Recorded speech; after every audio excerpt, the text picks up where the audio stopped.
This is Quality Violence Cinema, and we have Rémy Couture here, creator of Inner Depravity and the website and everything else that he's done with it. So welcome. Yes. Oh yeah, Welcome. thanks for being here, man. I appreciate it. Yes, thank you. Awesome. So what age did you get into special effects at?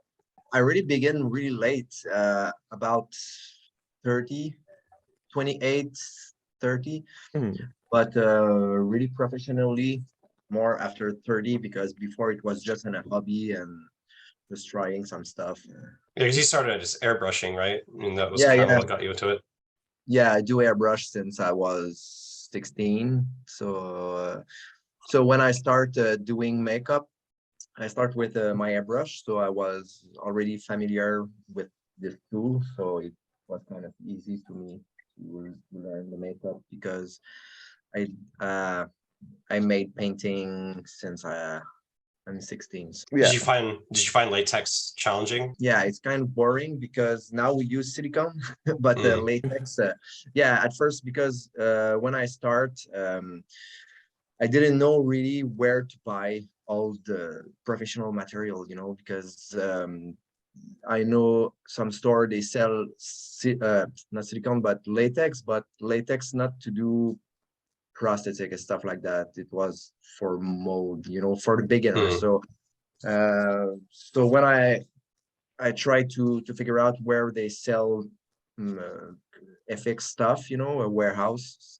because I was not familiar with all materials. So when I knew the place where to go to buy, because there is only one place in Quebec City, but in province of Quebec, sorry, not the city, but the province. So there is only one place. So it was really close to my place. So I didn't know. So when I went there, it was holy fuck, because but the guy at the place, I learned with him, because okay, I would like to do a fake arm, but something really realistic. So okay, you need this product, needs this product. And so at the time there is not, because we talk about in 2004, maybe 2005. So at the time there is not enough, a lot of tutorial, because now it's really more easier, because if you want to do something, you just go on YouTube and you can easily find tutorial with people who show you how to do it. But at the time there is none. So it was okay. A lot of trial and error. Yeah, try and a lot of try and a lot of waste. So who was your biggest inspiration for your special effects? Of course, Hellraiser. Hellraiser is the first and the second Hellraiser. It was really the aesthetic I really like. But when I start Inner Depravity, I want to do something really more like Cannibal Holocaust, where you don't know exactly if it's real or not. It's really disturbing stuff. So it was my plan to do something that people was a bit confused about what they watch. I was really like how they say, new in this world. So I just try to experiment FX and experiment videos. And so it was really really ghetto style, where we just introduce illegally in some place to film. So we just climb a fence. So we just climb fence with a camera and with a backpack, and okay, let's go. And we shoot some stuff, and we let all the fake blood there. So yeah, it was a really cowboy style. Hell yeah. Do you remember the most challenging effect like that you did? At the first, everything was challenging because everything was kind of new. But now, I work more in professional movies and stuff like that. So I don't know if you saw the movies Game of Death. I did see Game of Death, actually. So yeah. the biggest challenge was, okay, the guy want the heads start to bubble up. pop. Yeah. So, yeah, exactly. So this one was really cool, and we mixed with VFX and I made the fake heads. We put so some other guy put like not dynamite but explosive. So they filmed the explosion uh beside. So yeah, it was the must because I never did that before. So but it worked really well, I think. So Oh yeah. Yeah, it was a super fun movie. I actually really enjoyed it. It was just gore for just yeah, crazy gore it sake. start at 5 minutes. The movies start and Yeah. Yeah, I'm gonna have to watch that. So what is it about your special effects that makes you stand out from others? I don't find I'm unique because I watch a lot of short movies and really disturbing stuff. So I'm into kind of really out dark branch, I think. But Yeah. I'm amongst a small world, really trash. But yeah. So, but for some people think I'm unique, but because they probably don't know a lot. You were talking about VFX, and when I was watching Inner Depravity too, like during the scene where you were screaming, it looked like you used a little bit of CGI to like open up your mouth wider. And I know that like Inner Depravity was a showcase of your special effects. Were you interested in VFX at one time? Well, we never use VFX. Really? We just put like a slow. Yeah, it's kind of it's not really VFX because I think I opened my mouth really big. I don't remember, but no, we just use because we edit. We made the edit with another guy at the time, and he was not into VFX, so he just okay, let's put some really slow, and so that's the only one effect I think, but it's Yeah. not VFX. Yeah, I think it worked out really well because like that first shot, your mouth opened up so wide, it just didn't feel like it could be natural. Like it felt crazy. I pushed the limit. Are you still working on gore effects? Yeah, but not for my personal project because I don't have enough time. So I work in Quebec City, but Montreal because I'm located in Montreal. So I work a lot with TV show, movies, publicity because I still like really gory stuff. And if someday I have a lot of money, I would like to do some really, really kind of inner depravity, but more fucked up. But the thing is, it's take a lot of time, it's take a lot of money. But because at the time when I start inner depravity, I was really beginner in FX. But now my scale is, I learn a lot since inner depravity. So I think I would probably make some stuff really push the limit really, really high. Yeah. But yeah, I don't know when, but I would like, but let's see. You're one of the only artists I could even think of out of a handful that kind of got persecuted for your art. And like, how did that feel while you were going through it? First, I thought it was a joke, because the thing, it was so big. So you probably read a bit or probably saw the documentary Art Crime. So I explained, everything.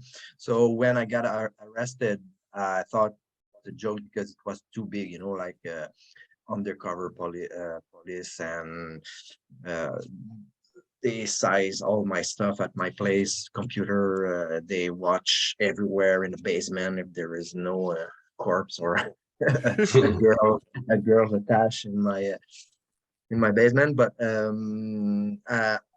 so it was so big. I can't figure it will be that big, because it's okay. They will never. They watch my computer at the police station. And they probably try to find some stuff when they never find something illegal. So I just they would drop off the charge, but they fucking keep the charge. So and when the charge was corruption of moral, it's like, holy shit, it's like fucking medieval stuff, you know, corruption. What the fuck is that? It was hard. It's still hard to believe that they put so much energy against me, because they hire like a psychiatrist, from LA. He came to Montreal for my trial, and another from Ontario, it's another province in Canada. So they put a lot of stuff. They knew everything was fake. They never found something illegal, but they said, okay, what I do might be influence people to commit murder. So that it was like Ozzy Osbourne or Twisted Sister at the time, you know, when a guy commits suicide and his parents say, okay, because he listened Twisted Sister. So it's not the first time an artist was in a trial for his art, but I think for horror movies it was the first time. Yeah. So, but I'm glad. It was really hard because it took like 3 years, because I was arrested in 2009 and my trial was, it's 10 years right now, because 10 years ago at this time, 20, because my trial was on the end of December in 2012. So it's now 10 years, exactly 10 years now.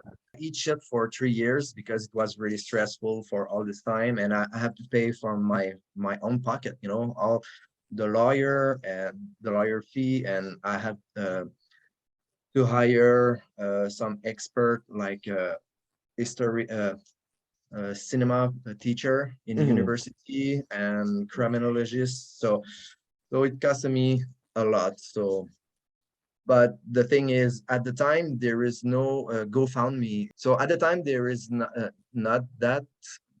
Probably if it's happened today, I'll probably get a lot of money with that to help me to pay. But at the time, I just fucking pay from my pocket. So it's really sad when you think about, I was probably the first FX artist who get trouble with justice, but fucking I was alone, you know, so I was alone to pay all that shit. So it's kind of frustrating because it's something that all FX artists probably need to help me, you know, but I got I got not help from anyone. So just only for a guy in Montreal, it's a comedian. So he did a show, and all the money he got at the show gave me to help me to pay my lawyer. But it was a fucking comedian. Yeah. Was that Mike Ward, the comedian, that did that? Yeah, exactly. For me, this guy much, but that's really sucks that nobody in cinema helped me. So yeah, that's ridiculous. Yeah, you'd think that other people in the same profession would have your back a bit, because it could affect them if they made an example out of you, basically. But I'm proud to keep the fight and to won the fight.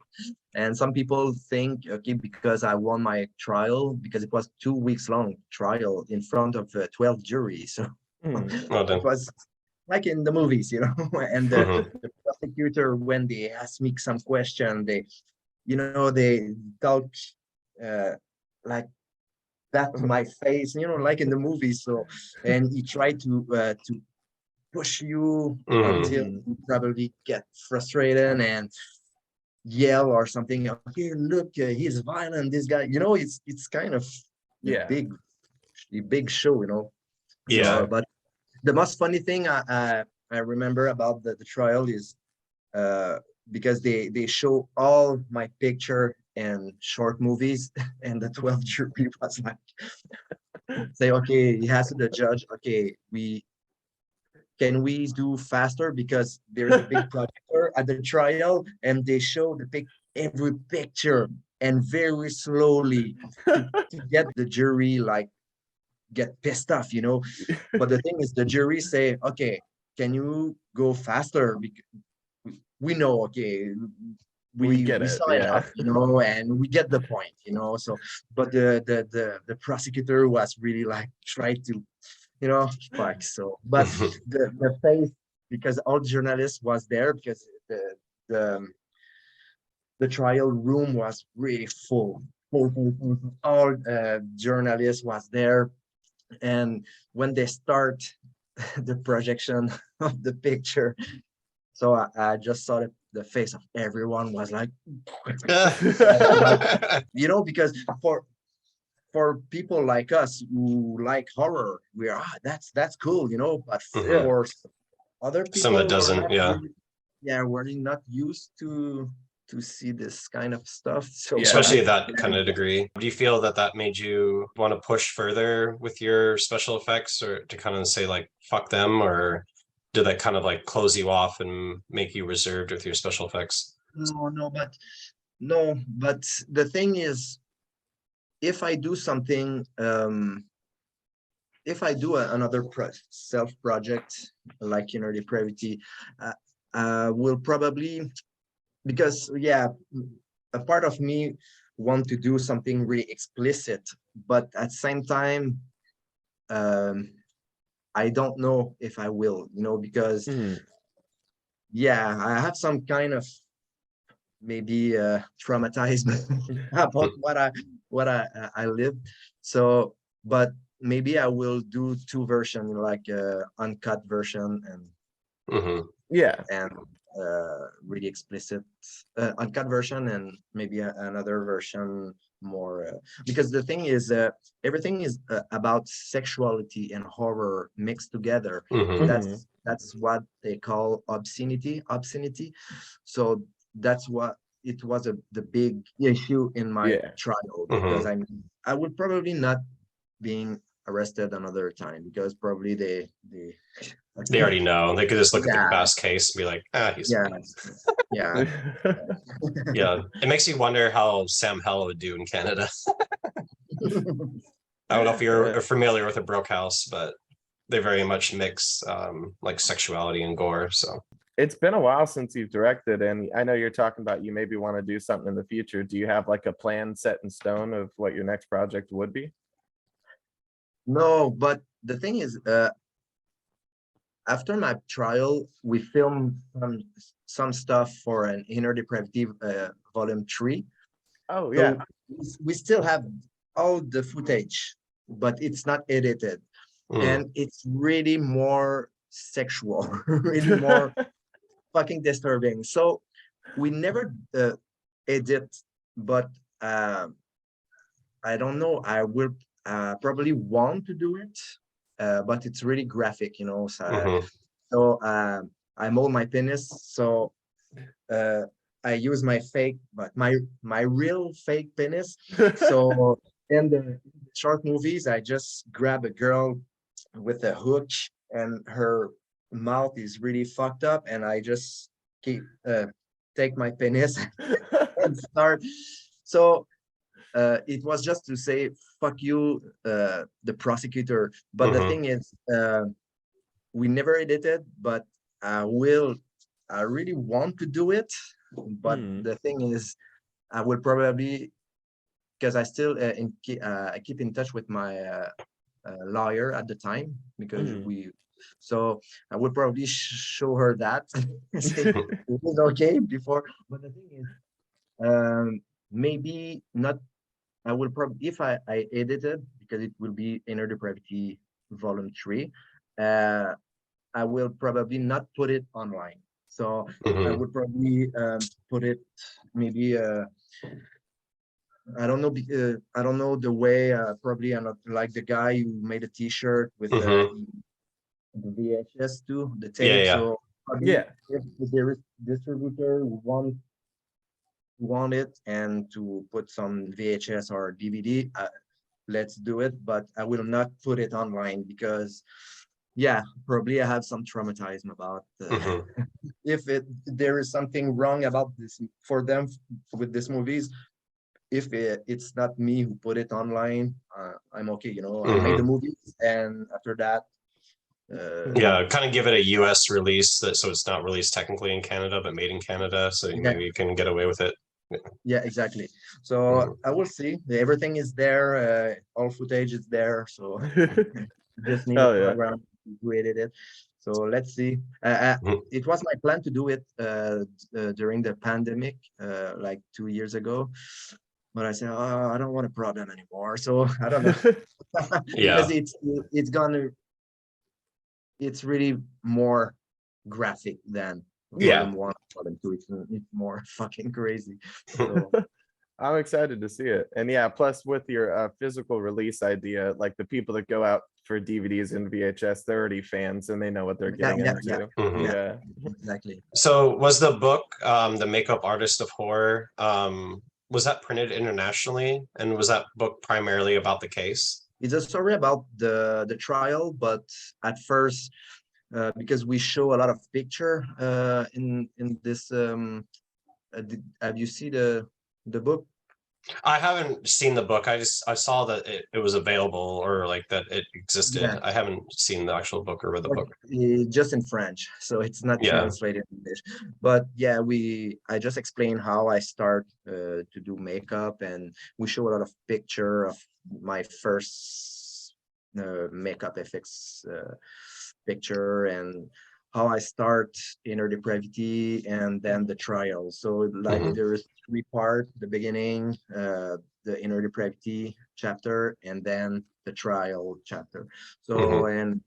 so yeah, it was during the pandemic. I think it's a guy who called me, say, I think it will be a good idea. That's okay, let's do it. So so Mhm. it's just a small book, you can read that.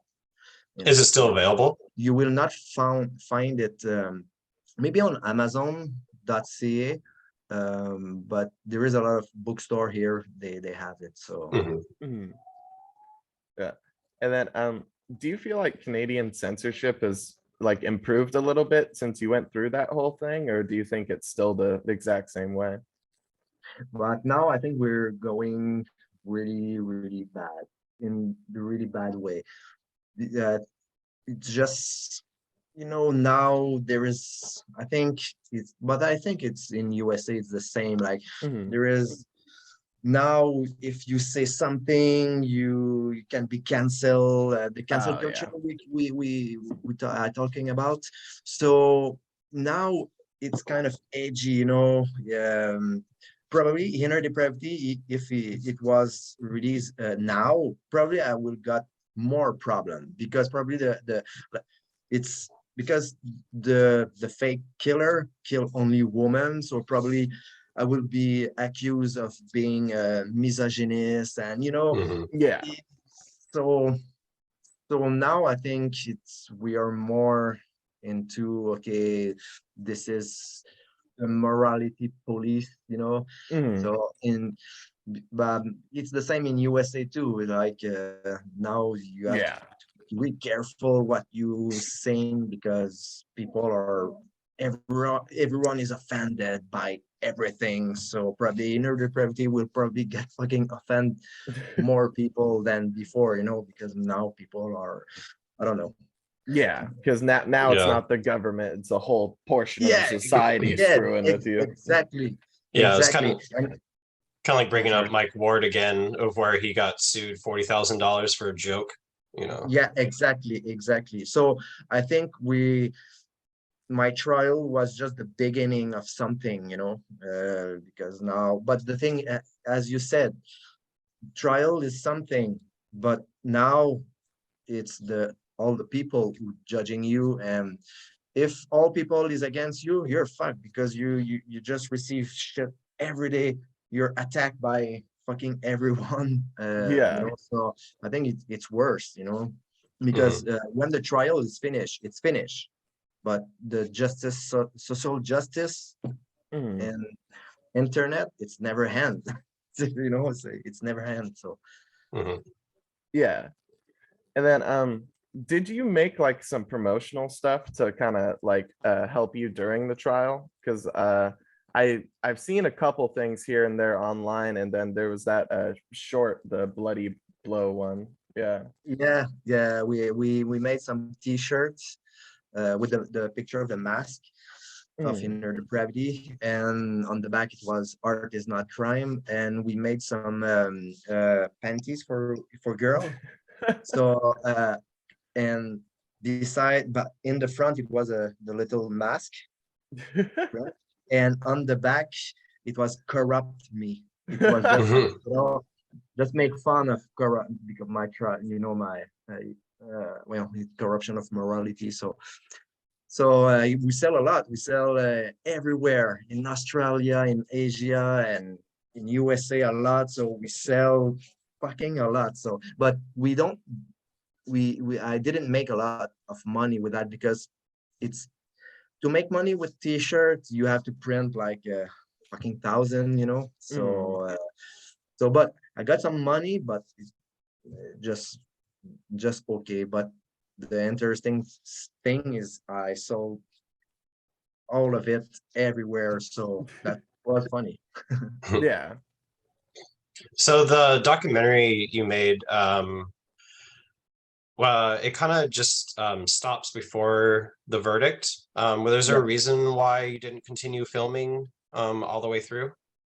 because they decide to do the movies before the trial. So that's, yeah, so it's kind of bad idea, you know.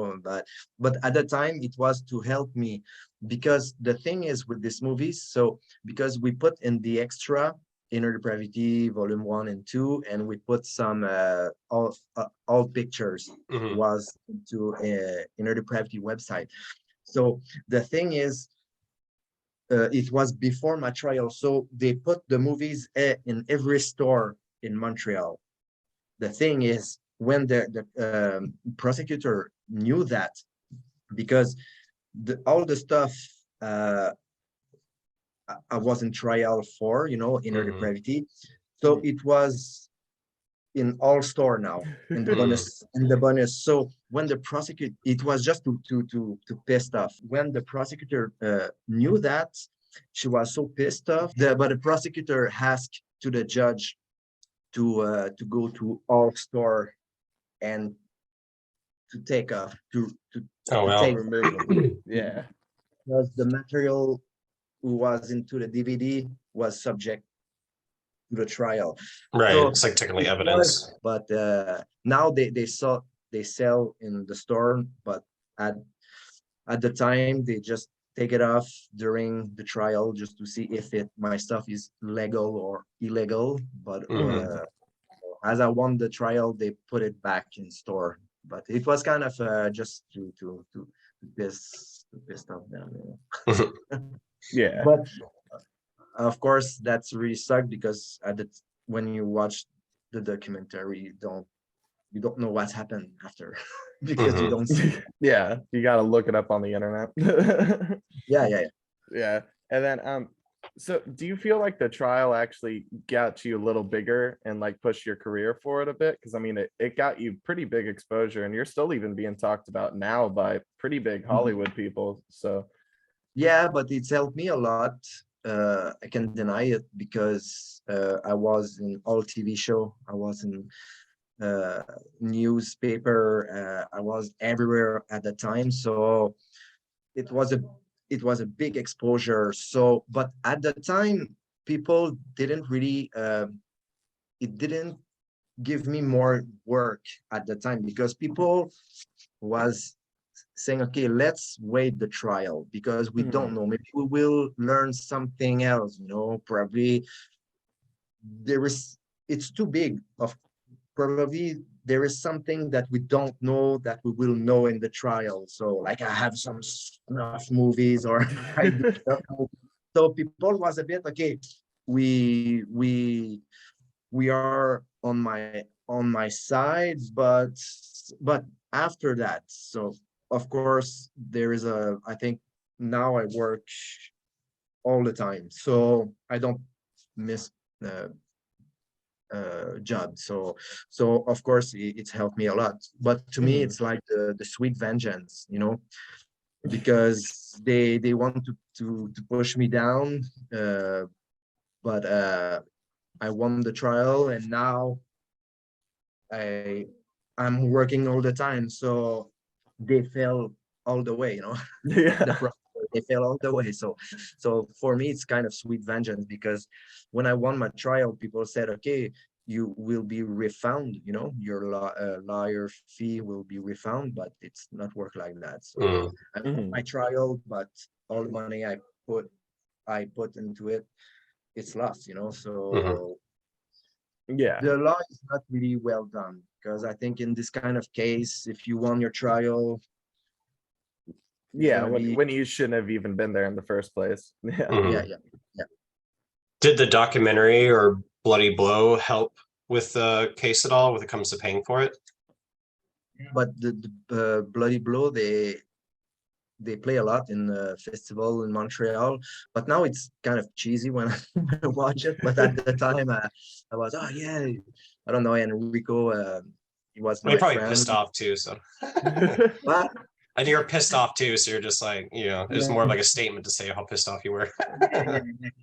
And the prosecutor, the girl who played a prosecutor in the Bloody Blow, she looked really like the real prosecutor. So I'm looking for a woman who looked like the real prosecutor. So it was just a finger, you know, like fuck you. Yeah. But it helped me at the time because I was so stressed. I didn't sleep well, and for 3 years I was like that. So to do something like Bloody Blow, it just helped me, maybe just to push all the stress Yeah, out. Hmm. it was cathartic. Yeah. Hmm. And Yeah, do you feel like there's a limit to art and like how far someone can take it? that I think there is a limit. Yes, if I think the limit is if you don't have the consent of someone, you know, like if your actress don't want to do something and you push her to do something Mm. for your movies. I think this limit is not. There is a limit, and I think to put child pornography, for example, Oh it's yeah, kind well of that's you it's don't kind of an need obvious.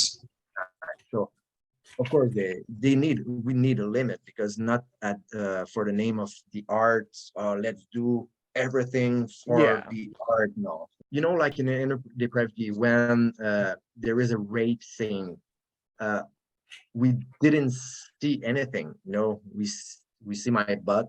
I think if we put real penetration with your real dick, maybe now you know, it's kind Yeah. it, It Yeah, could because then you're pushing. differ. and so for me, I don't want to go there. When Yeah. I talked before with my penis into his into the wound, it's the fake penis, and it's not a vagina. It's just a, Yeah, you yeah. know, so it's kind of sexual, but it's still fake, and it's not pornography. So Yeah, because Yeah. there's anti-fluid laws in Canada or something with pornography, or so you can't have like shit and puke or something in it, or is that something that's the case? yeah, but yeah, I think so. But I never went to the Yeah, makes sense. Yeah, I'm to sure. scatophill or stuff like that. Not Two Girls and a Cup. Do you remember that? Oh yeah, hungry bitches. No. Yes, I've Oh, seen it. God. Everyone's seen that. Yeah. Is your photography showcased in any galleries, or has been? Oh yeah. At the time, in the bar in Montreal, there was a big underground bar, so we put some picture of Inner Depravity there, and but we didn't put the picture with too much sexuality, because Mhm. the bar was like, okay, we are agree with horror, but don't put like naked women and stuff like that. Yeah, makes sense. And in Quebec City, there is a gallery, like Macabre Gallery, kind of underground gallery. So we put some picture there too.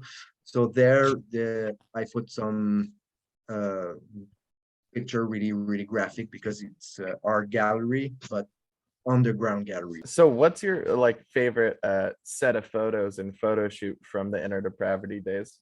I don't know I think it was the one. It's called. We was in the cabin in the wood. There was a girl who was raped. Do you remember this one? Yeah, where she's on the table and you're fucking her and stabbing her in the Because stomach.